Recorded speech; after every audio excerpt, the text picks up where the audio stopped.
Juan capítulo 1, versículos del 29 al 34. Dice así la palabra del Señor. El siguiente día vio Juan a Jesús que venía a él y dijo: He aquí el Cordero de Dios que quita el pecado del mundo. Este es aquel de quien yo dije: Después de mí viene un varón el cual es antes de mí, porque era primero que yo. Y yo no le conocía, mas para que fuese manifestado a Israel, por esto vine yo bautizando con agua. También dio Juan testimonio diciendo: Vi al Espíritu que descendía del cielo como paloma y permaneció sobre él, y yo no le conocía. Pero el que me envió a bautizar con agua, aquel me dijo: Sobre quien veas descender el Espíritu y que permanece sobre él, ese es el que bautiza con el Espíritu Santo. Yo le vi y he dado testimonio de que este es el Hijo de Dios. Amén. Vamos a orar una vez más para pedirle al Señor que nos ayude a entender su palabra. Soberano Padre, tú eres dueño del cielo y de la tierra, no hay nada como tú. Incomparable eres tú, Señor, y bienhechor en todas tus obras. Te alabo y te bendigo, Padre, y te ruego que en esta mañana estás tú hablándonos con tu palabra, Dios. Permítenos entender las verdades narradas en este pequeño pasaje, Señor, de tu palabra, para que podamos entenderla, por favor. Señor, ayúdanos, Dios eterno. Ayúdanos, Padre, para que podamos entender tu palabra, para que podamos aplicarla a nuestra vida y para que podamos ver la necesidad que nosotros tenemos de Cristo, de ser como Juan, humildes, que clamamos dando testimonio de Cristo. En su santo nombre, en el nombre de aquel Cordero que fue inmolado en la cruz, te damos gracias. Amén.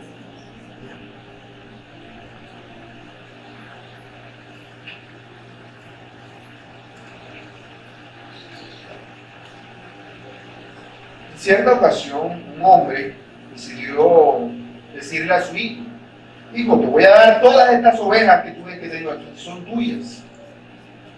Todas esas ovejas estaban bien sucias, inmundas, tenían todo tipo de porquerías encima. Y el padre dijo: son tuyas, hijos.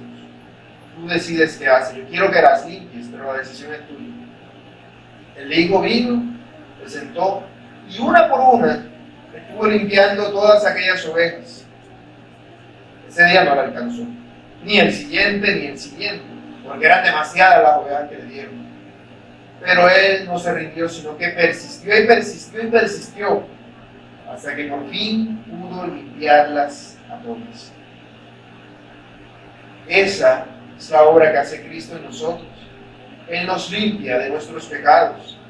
Por eso, sin importar cuán sucio estemos, Él nos ha limpiado, pero no con agua, ni con una esponja, sino con su sangre derramada en la cruz. Ese es el acto de lavamiento que el Señor obró en nuestra vida, el acto por medio del cual nosotros podemos darle gloria a Él, el acto que el Señor nos ha concedido para su glorificación y que nos permite llegar a ser parte de su pueblo, el acto de la salvación. Todo el evangelio del apóstol Juan está escrito precisamente para que nos demos cuenta de esto, de que Jesucristo es aquel que murió en la cruz para darnos la salvación. Él es, como dice Juan el Bautista en este pasaje, el Cordero de Dios que quita el pecado del mundo. Él es el Cordero de Dios. Y el apóstol en este pasaje nos está dando su testimonio acerca de lo que él escuchó, que el mismo Juan el Bautista dijo, el testimonio de que Jesucristo es el Hijo de Dios. Todo el Evangelio fue escrito precisamente para eso. Eso es lo que dice el Evangelio en el capítulo 20, verso 30 y 31. Hizo además en sus muchas otras señales en presencia de sus discípulos, las cuales no están escritas en este libro, pero estas han escrito para que creáis que Jesús es el Cristo, el Hijo de Dios, y para que creyendo tengáis vida en su nombre. Así que el autor, el apóstol Juan, tras dar su prólogo, empieza a darnos ahora la narración, la parte narrativa de este evangelio. Y él nos ha dicho, desde el domingo anterior, en el pasaje que veíamos, Él nos ha dicho el testimonio de Juan el Bautista. Y este testimonio Él lo ha dividido en días, en momentos y situaciones concretas de las cuales el apóstol fue testigo. La primera de esas fue la que vimos el domingo anterior, cuando Juan el Bautista dio testimonio al Sanedrín a través de la delegación que ellos le mandaron, diciéndoles que ellos no conocían al que ellos estaban esperando, que es Jesucristo. Y tras decir eso, se nos dice ahora que ha pasado un día. Es un día siguiente, es el día siguiente. Y en este día ocurre algo que cambiaría la vida del apóstol Juan para siempre. Y es que él ve a Jesús. Juan el Bautista ve a Jesús. Por eso le dice al apóstol y a los otros discípulos allí presentes que Él es el Cordero de Dios que quita el pecado del mundo. Por eso ese sermón lo he llamado el testimonio de Juan sobre el Cordero de Dios. Y lo explicaré en dos puntos. Primero, el testimonio de Juan. Y segundo, sobre el Cordero de Dios. Son dos partes. Veamos la primera parte. El testimonio de Juan. Dice Juan el Bautista. Dice el apóstol de lo que dijo el Bautista. El siguiente día vio Juan a Jesús que venía a él y le dijo: He aquí el Cordero de Dios que quita el pecado del mundo. Este es aquel de quien yo dije: Después de mí viene un varón, el cual es antes de mí, porque era primero que yo. Y yo no le conocía, mas para que fuese manifestado a Israel, por esto vine yo bautizando con agua. Antes de empezar, es necesario entender esa pequeña introducción que aparece en el pasaje que dice: el siguiente día vio Juan a Jesús que venía a él. Esto nos habla del contexto, ¿cierto? Ya lo dije. Es el día siguiente a cuando Juan dio testimonio a la delegación que vino de parte del Sanedrín judío. En este día dice que él vio a Jesús. ¿Y cuándo ocurrió esto exactamente durante el ministerio del Señor Jesús? Ya lo había dicho el domingo anterior. Esto es un evento posterior al bautismo del Señor Jesús. Para este entonces el Señor Jesús regresaba del desierto tras haber sido tentado por el diablo. Aquí es cuando el apóstol Juan inicia su narración. A diferencia de los evangelios sinópticos, el apóstol da por sentado que sus oyentes ya conocen aquellos sucesos. Y él inicia directamente con el ministerio del Señor Jesús. Él inicia hablando acerca de este ministerio. De hecho, algunos comentaristas como William Hendricks dicen que es exactamente el día, o sea que literalmente está el desierto y Jesús viene de regreso del desierto. Y Juan lo ve y dice lo que dice el pasaje.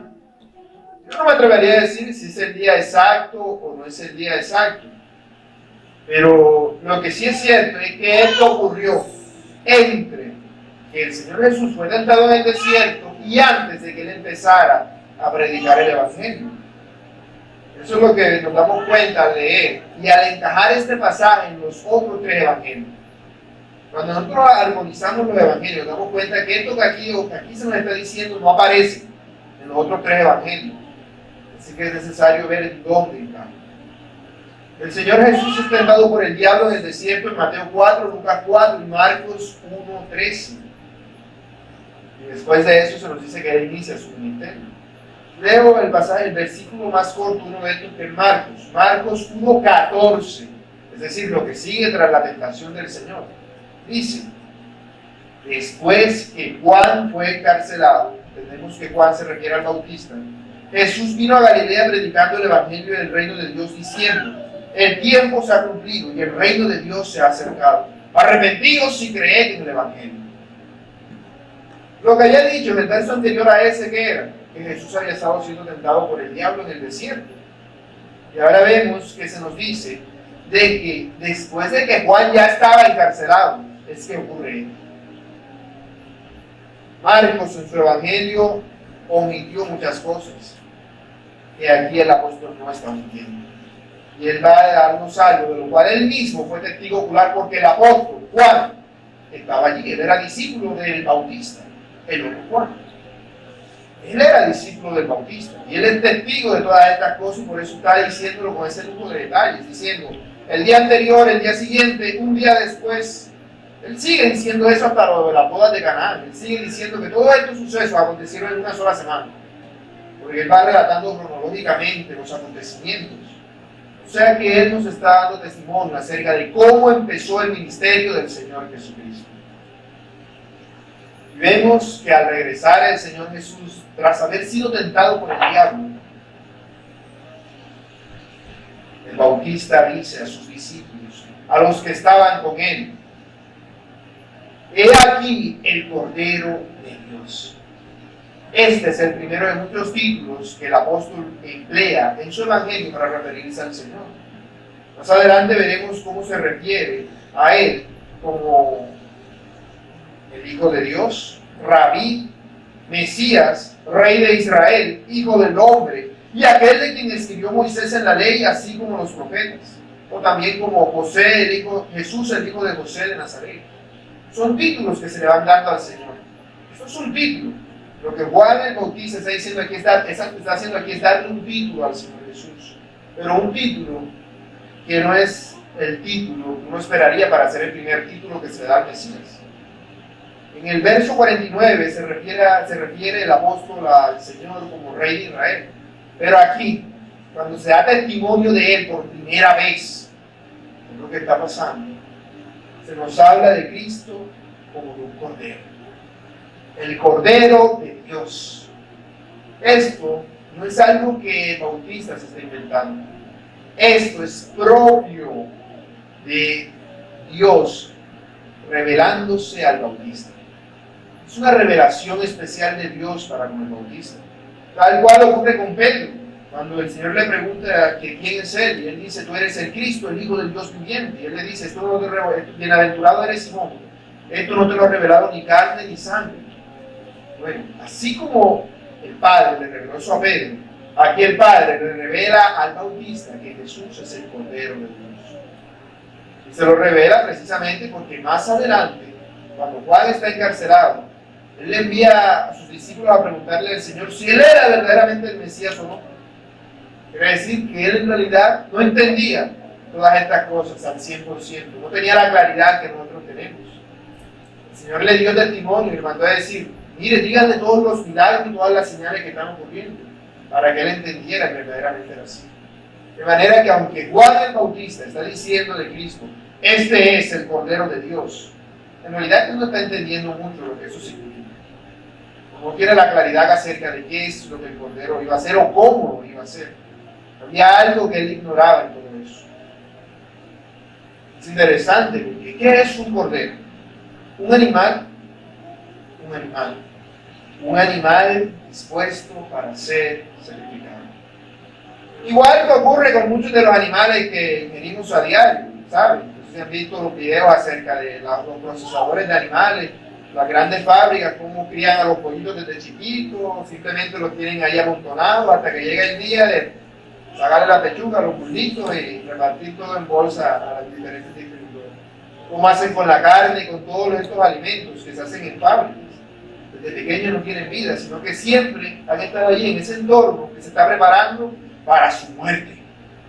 Y esto es lo que ocurriría con el Señor Jesús. Desde que nació para morir. Morir como cordero. Eso es aquello que el Padre le ha revelado al Bautista. Y se lo ha revelado para que él empiece a entender todas estas cosas. ¿Cuál era la misión de Cristo en su primera venida a esta tierra? Él debía ser un cordero. Esto era algo que todos los judíos entendían. Cuando decían cordero, ellos no se imaginaban: el hermoso animal que cuando todos los animales lo ven tiemblan. No, cuando la gente en ese tiempo pensaba en un cordero, pensaba en el animalito al que iban a poner en el altar, le iban a clavar el cuchillo, le iban a degollar, le iban a rociar su sangre sobre el altar. En eso era lo que pensaban. Porque eso era la costumbre que ellos tenían, porque ellos trataban, al menos externamente, de apegarse a la ley de Moisés. Que decía, por lo menos en Levítico 17:11, porque la vida de la carne en la sangre está. Y yo os la he dado para hacer expiación sobre el altar por vuestras almas. Y la misma sangre hará expiación de la persona. La sangre del animal sacrificado tomaría el lugar de las personas. Esto era algo completamente claro. El cordero era un sustituto de otro. En el Antiguo Testamento, para que tú no recibieras la ira de Dios Debías entregar un animal que era sacrificado en tu lugar. Era tu sustituto. Un sustituto que Dios te proveía a ti. Porque claro, ese animal tenía que criarlo, comprarlo, conseguirlo de alguna manera. Y el hecho de que lo consiguieras era algo que Dios te daba, porque Dios es el que nos provee todas las cosas. De hecho, era el padre de familia el que decía, bueno, llegó la hora de hacer el sacrificio, vamos a ver cuál es el cordero que vamos a llevar. Ay, si no tienes dinero para un cordero, bueno, cogete una paloma por ahí, pero tienes que llevar un animal para ser sacrificado en tu lugar.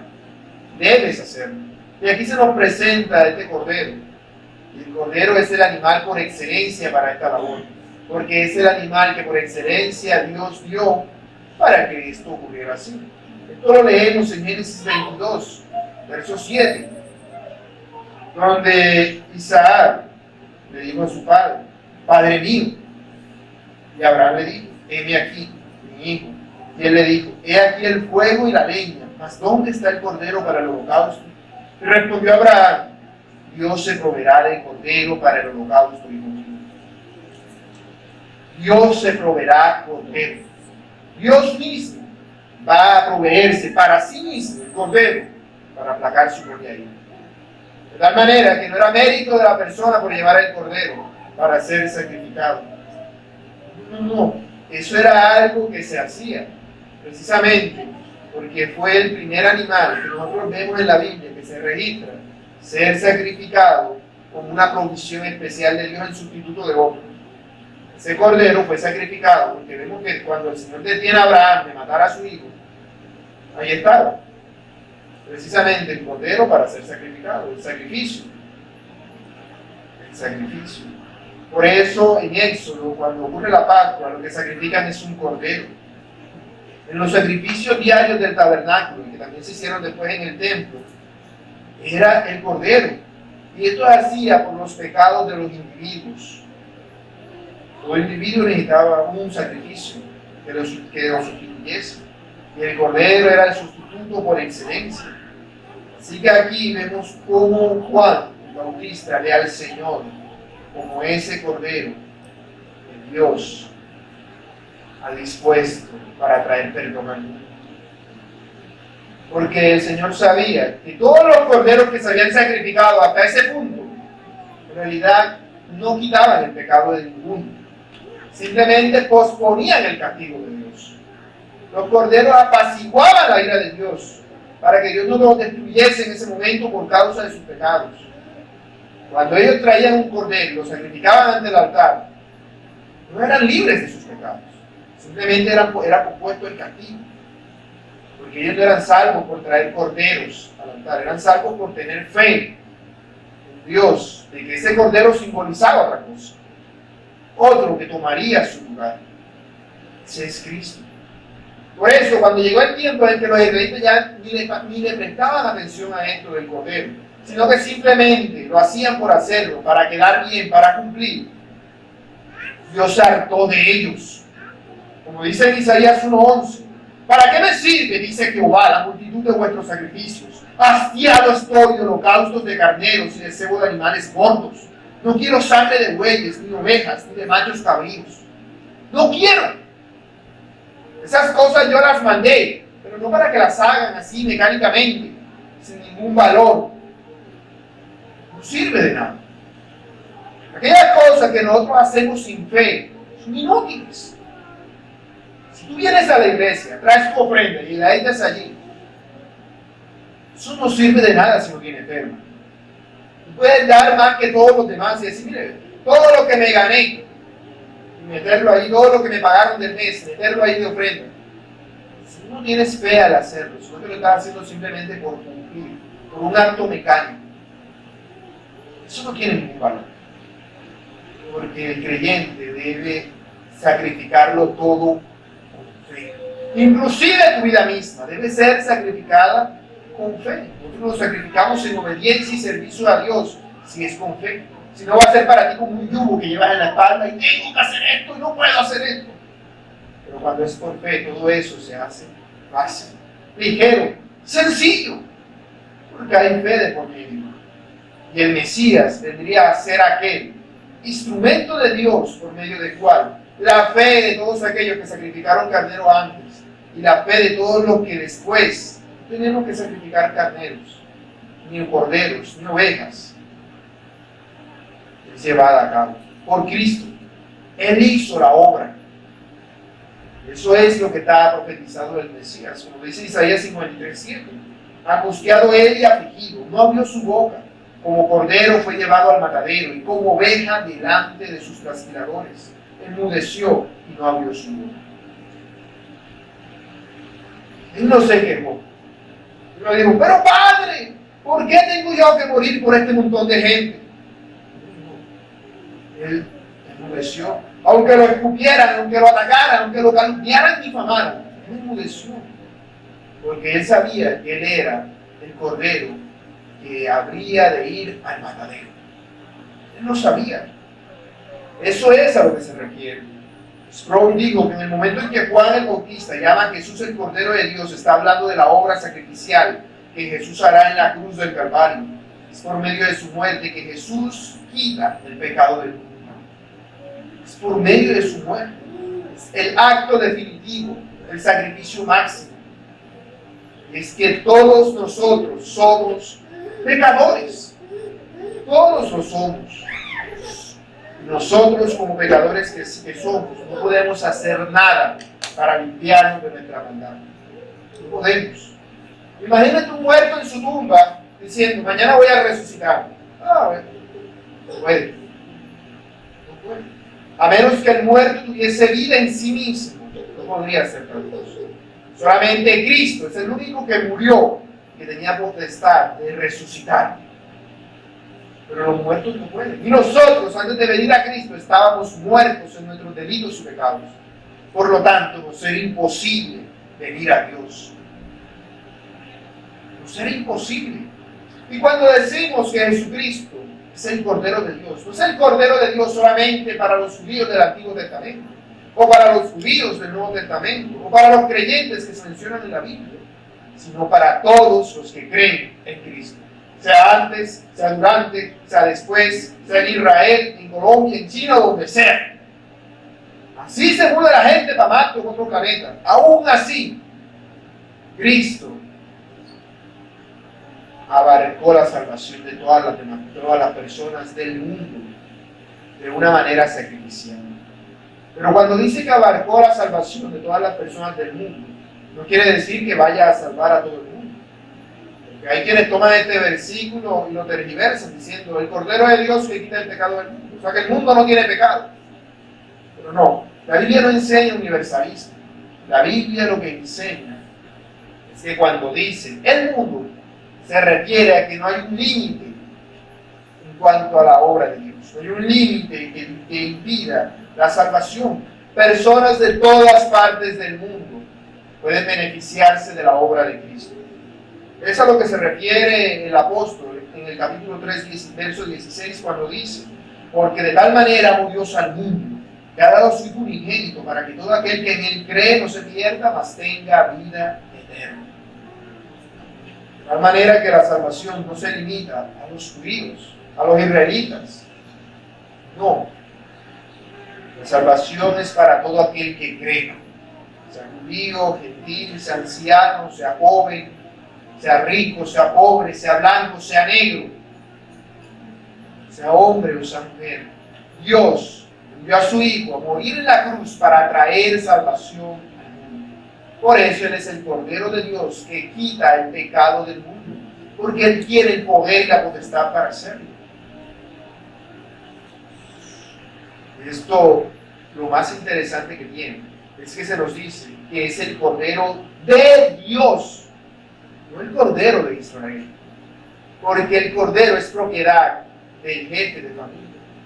En una casa, la persona en antiguo Israel era el jefe de familia, el que decía, bueno, este es el cordero que vamos a llevar hoy para el sacrificio. Uno le decía, bueno, papito bello, ¿cuál es el que quieres tú? Dime. No.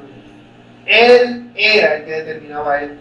Y aquí tenemos al dueño de todo lo que existe, del mundo entero, decidiendo el cordero que había de morir. Y él dice, ese cordero es mi hijo será el cordero. Mi hijo será el cordero con el cual yo quitaré el pecado del mundo. Cristo es mucho mayor que todo eso. Tanto así que cuando el Bautista piensa en Él dice, Él está por encima de todos. Él está por encima de todos.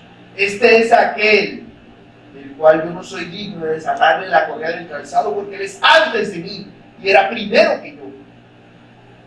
Nos habla de la preexistencia de Jesús, pero no solamente para decir que existía antes que Él, sino para decir que Él tiene la preeminencia. Cristo tiene la preeminencia. Él es más importante que Juan el Bautista. Ese es el testimonio primero que Juan está dando. Él es el Cordero de Dios que quita el pecado del mundo. No deben mirarme a mí, sino a Él. Él es el importante. Eso es lo que el mismo Señor dice a través del apóstol en el capítulo 8, verso 58. De cierto os digo, antes que Abraham fuese, yo soy. Es decir, ¿Abraham les parece alguien muy importante para ustedes, israelitas? Yo soy más importante que él. Porque Abraham creyera en mí. Si Abraham fue salvo, fue por creer en mí. Dice Cristo. Yo soy el Cordero de Dios. Eso es a lo que él alude a lo largo de todo el Evangelio. El apóstol nos relata. Y aquí vemos cómo el Bautista, por tercera vez, da testimonio de esto. Es la tercera vez que él se ha referido a sí mismo como alguien que es después de Cristo. Alguien que es después de Cristo. Y dice que precisamente para esto es que él está diciendo todas estas cosas. Todo lo que él está haciendo es para que Jesucristo sea manifestado y dado a conocer a Israel. Para esto es que él ha venido bautizando con agua, precisamente porque va a venir el Cordero de Dios. Y ellos no lo estaban recibiendo como era debido. Por eso vemos que Juan, el Bautista, bautizaba con agua para decirle a los judíos: los corderos que ustedes han ofrecido en el altar no sirven de nada. No piensen que por ser judíos son más que las otras personas. No lo pienses. No lo pienses en ningún momento, porque aún tú puedes caer en eso. Claro, tú puedes decir: yo vengo a la iglesia todos los domingos, yo vengo, doy ofrenda, yo oro en mi casa, leo la Biblia, y hago todas estas cosas. Y pensar que porque eres cristiano, eres más que otras personas. Pero no es así. Todo lo contrario. Cuando te das cuenta de esto, solamente te ves a ti como el mayor de todos los pecadores que hay. Esa es la visión bíblica que el cristiano debe tener de sí mismo. De todos los pecadores, yo soy el primero. Yo soy el mayor pecador. Y debo arrepentirme de mis pecados. Porque en el momento en el cual yo no me arrepiento de mis pecados, estoy demostrando que en realidad no he sido bautizado en él. El Cordero no murió en mi lugar. Qué terrible debe ser esto. Qué terrible debe ser que uno se crea cristiano y en realidad no lo sea. En esa situación se encontraban los judíos de aquel tiempo. Por eso aborrecían al Bautista y al Señor. Por eso lo odiaban. Porque ellos decían: nosotros somos de Dios. Y Juan les decía: no, ustedes no son de Dios. Por eso los invito a que vengan y se arrepientan. Lávense con el agua del bautismo. No porque eso los vaya a limpiar, sino porque eso es humillarse y decir: yo no soy un verdadero israelita. Cosa que ellos en realidad pensaban. Porque Jesucristo es el Cordero de Dios, es que el Bautista estaba dando este testimonio. Segunda parte. Vimos el testimonio de Juan el Bautista. Luego dice que ese testimonio es sobre el Cordero de Dios. Es decir, él está dando testimonio acerca del Cordero de Dios. Ya se refirió al Señor Jesús como el Cordero de Dios. Pero ¿qué es lo que él está diciendo acerca de este Cordero de Dios? Es el verso 32. También dio Juan testimonio diciendo: vi al Espíritu que descendía del cielo como paloma y permaneció sobre él. Y yo no le conocía. Pero el que me envió a bautizar con agua, aquel me dijo: sobre quien veas descender el Espíritu que permanece sobre él, ese es el que bautiza con el Espíritu Santo. Y yo le vi y he dado testimonio de que este es el Hijo de Dios. Entonces, aquí vemos otro testimonio del Bautista. Eso dice también dio Juan testimonio. Este es otro testimonio que él está diciendo acerca de la misma persona. Otro testimonio acerca del Cordero de Dios. Él está diciendo que él fue testigo. ¿Y testigo de qué? Testigo de que el Espíritu de Dios bajó del cielo y descendió sobre él. Eso es precisamente lo que el Mesías, lo que iba a ocurrir con el Mesías. En Isaías 42:1 se había profetizado: he aquí mi siervo, yo le sostendré, mi escogido en quien mi alma tiene contentamiento. He puesto sobre él mi espíritu, él traerá justicia a las naciones. El Mesías, el ungido, sería ungido no con aceite, como hacían con los reyes en aquel tiempo, sino con el mismo Espíritu de Dios. Y al decir esto, claramente se refiere al bautismo del Señor. Por eso podemos decir que este suceso es después del bautismo del Señor, porque él está dando testimonio de algo que ya pasó antes. Es el texto que leíamos en Mateo 3, el verso 16 y 17.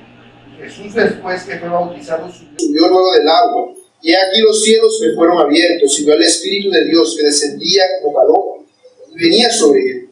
Y hubo una voz de los cielos que decía: este es mi Hijo amado en quien tengo complacencia. ¿Por qué el Espíritu del Señor descendió sobre Jesucristo como paloma? ¿Por qué una paloma? Bueno, si buscamos en la Biblia, en el Antiguo Testamento, la paloma es presentada como un signo de paz, un signo de paz de Dios para con las personas. Cuando ocurrió el diluvio, lo que ocurrió fue el derramamiento de la ira de Dios sobre el mundo entero, caído y pecador. Es decir, Dios estaba haciendo la guerra al mundo, lo estaba castigando. ¿Cómo supo Noé en aquel tiempo que ese tiempo de castigo había llegado? Que había venido la paz de Dios para con la humanidad. Cuando envió por segunda vez una paloma, no regresó. La paloma fue la señal para Noé de que había tierra habitable en el mundo otra vez. De que las aguas que estaban en lo alto, que habían caído sobre la tierra, habían empezado a descender.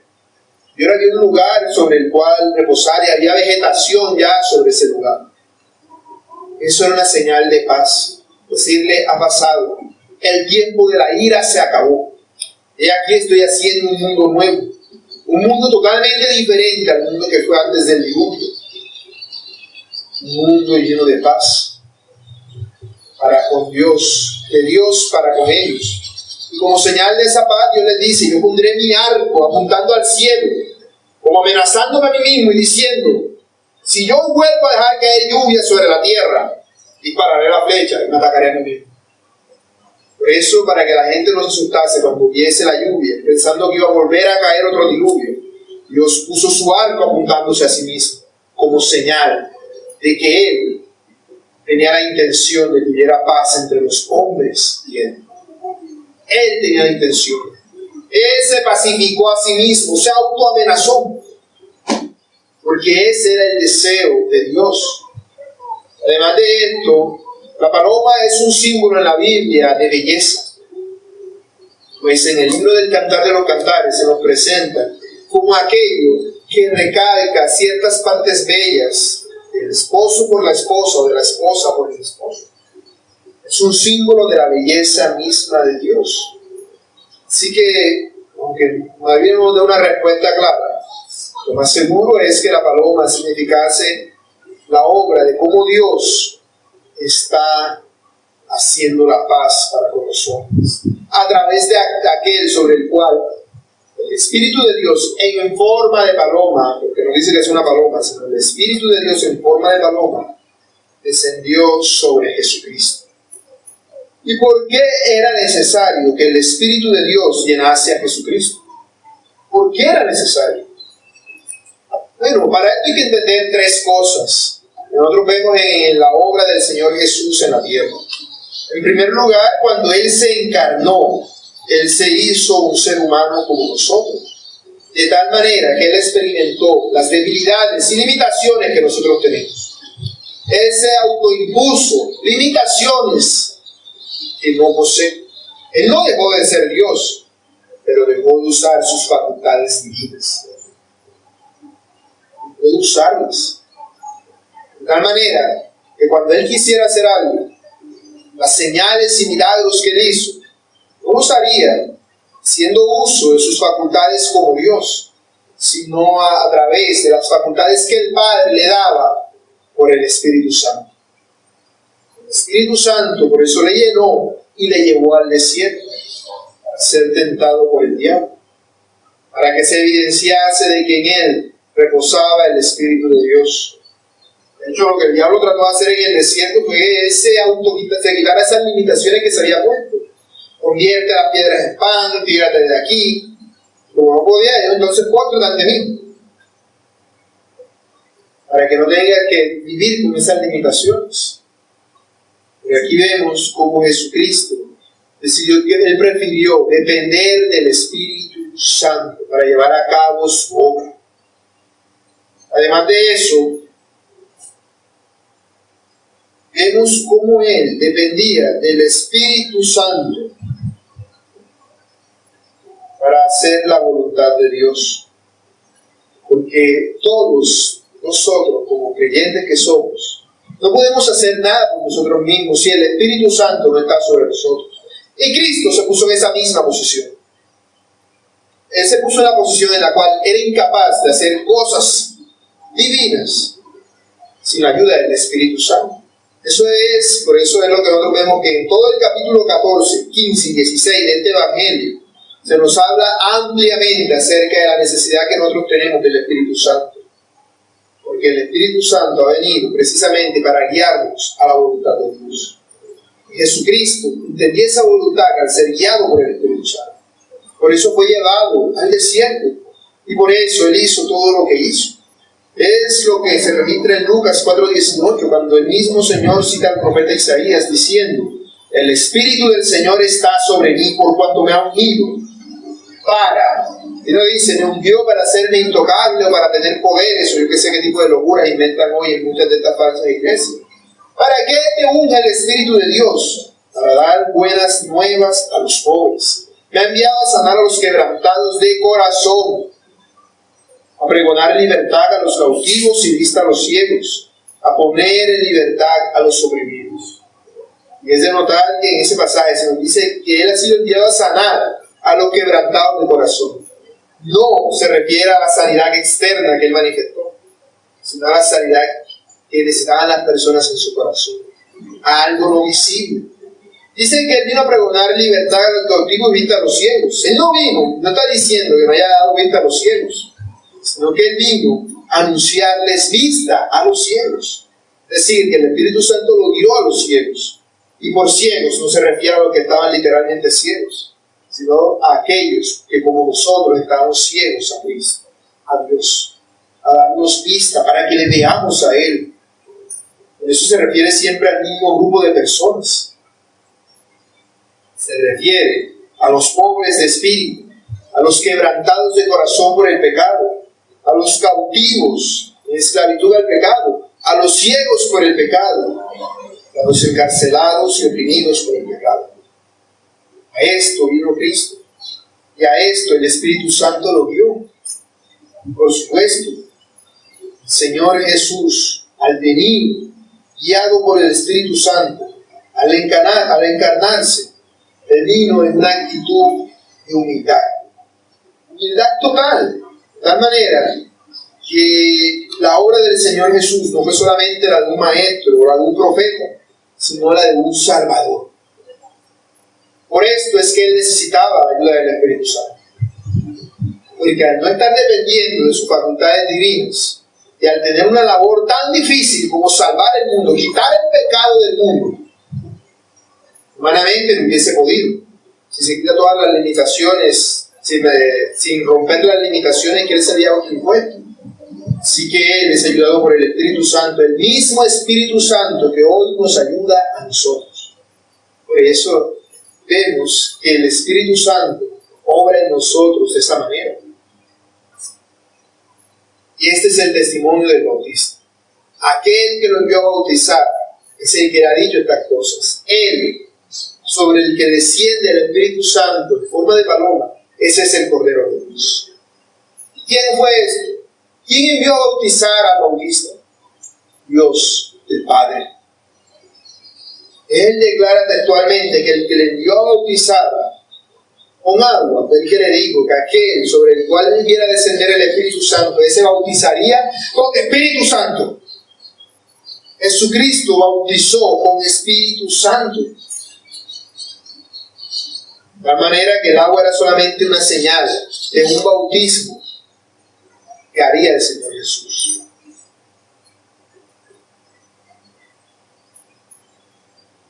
Vemos cómo el Señor obra en nuestros corazones, porque Él nos bautiza con Espíritu Santo.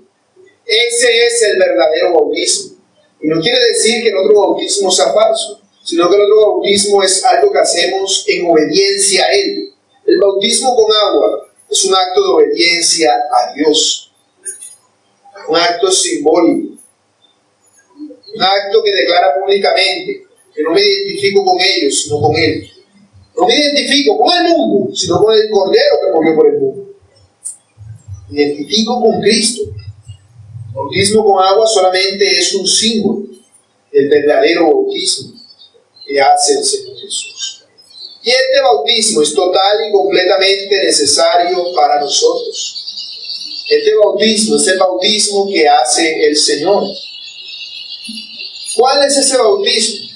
El bautismo de Cristo. El bautismo que lava y que limpia. Porque el que se bautiza en agua, como Juan bautizaba, solamente estaba simbolizando algo. Estaba haciendo una aceptación humana. Pero el que se bautiza con el Espíritu Santo es lavado de todos sus pecados. Algo que yo aprendí cuando era pequeño, que me decían mis compañeros de colegio, era que si tú vas a una iglesia cristiana te iban a lavar el cerebro. Y entiendo por qué lo decían. Y entiendo lo que pensaban. Y entiendo que tienen razón. El que viene a una iglesia cristiana le lavan el cerebro. ¿Por qué le lavan el cerebro? Porque viene con un cerebro tremendamente puerco, sucio y lleno de todo tipo de pecados e inmundicias que necesita ser lavado. Por supuesto que es necesario que Jesucristo te lave el cerebro, para que tengas la mente de Cristo y no la mente reprobada del mundo. Es necesario que así sea. Es necesario. Porque es que si Cristo no te lava el cerebro, te lo va a lavar el diablo. Todo el tiempo hay agua fluyendo por allí, para adelante y para atrás, por arriba y por abajo. Nosotros lo que queremos es que esa agua sea la del Espíritu Santo, que nos limpie de todos nuestros pecados. Por eso el bautismo de Juan era solamente simbólico. Pero el bautismo de Cristo nos limpia de todo pecado, nos permite darle gloria a Dios. ¿Cuándo bautizó el Señor Jesús a sus discípulos con el Espíritu Santo?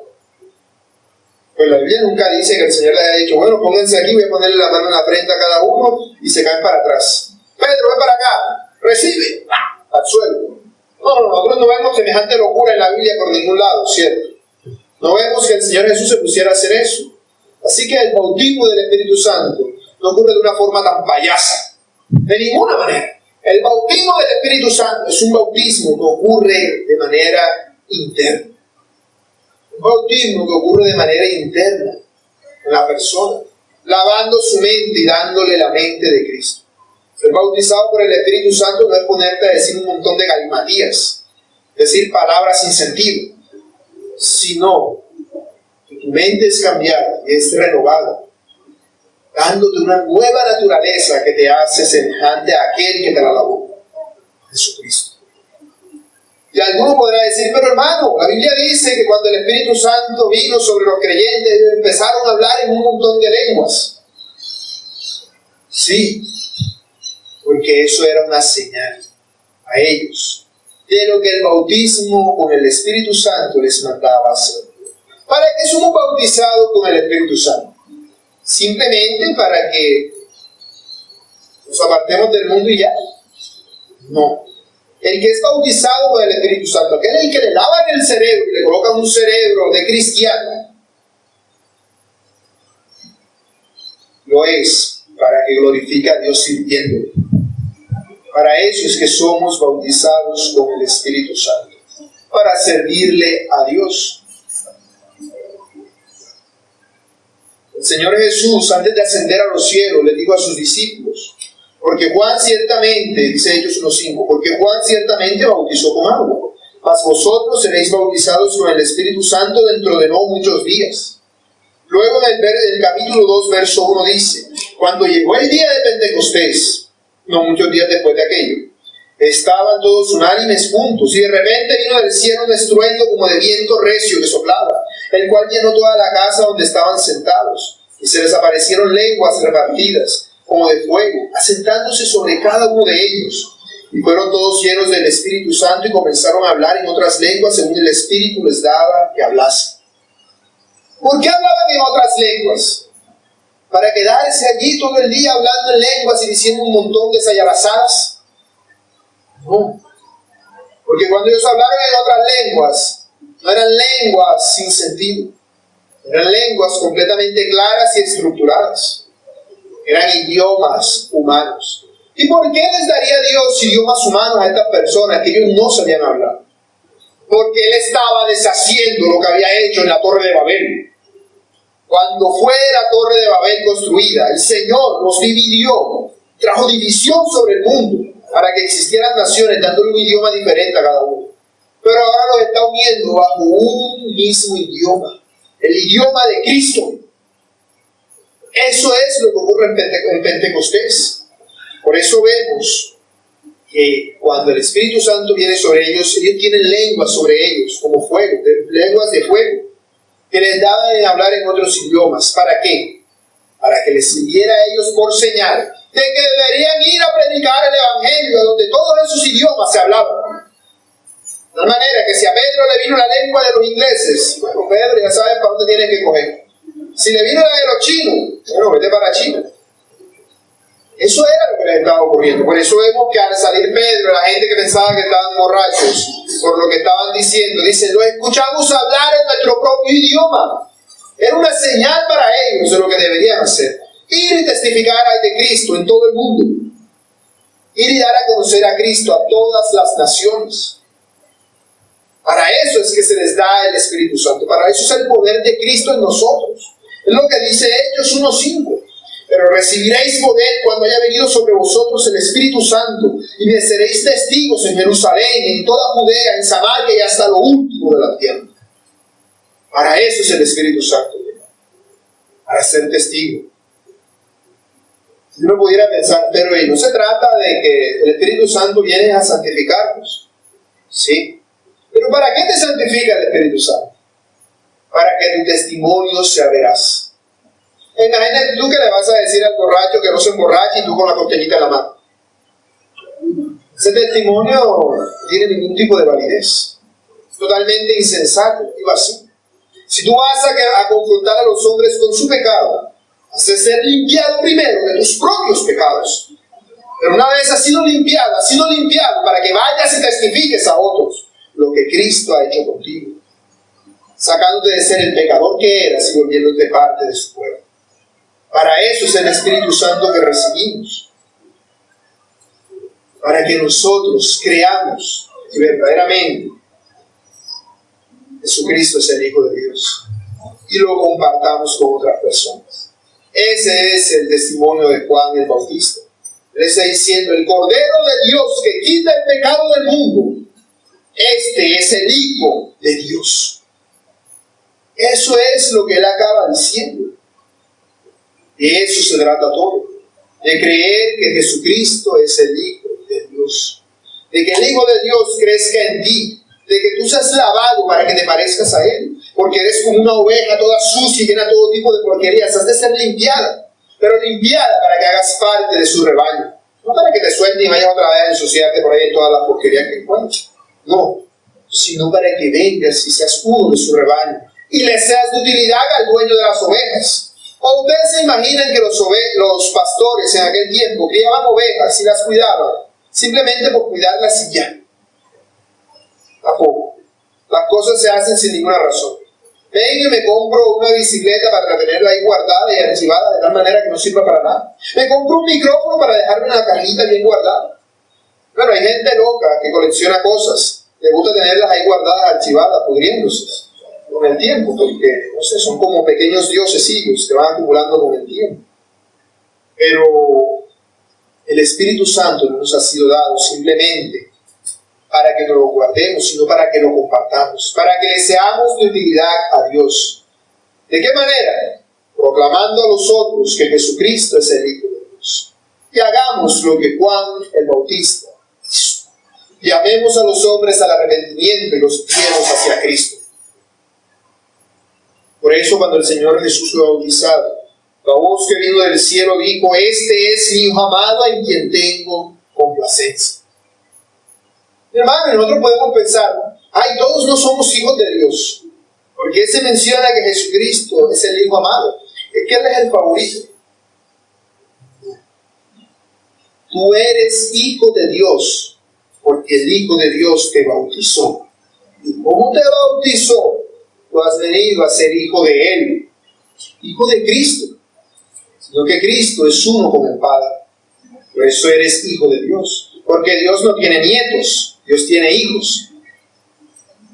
Por eso mis hijas no puedo decir que son hijas de Dios, ni modo que fueran nietas, ¿cierto? No, ellas tienen que llegar a ser ellas hijas de Dios también cuando sean hijas de Cristo, porque Cristo es el Padre eterno, porque Cristo es el Hijo de Dios.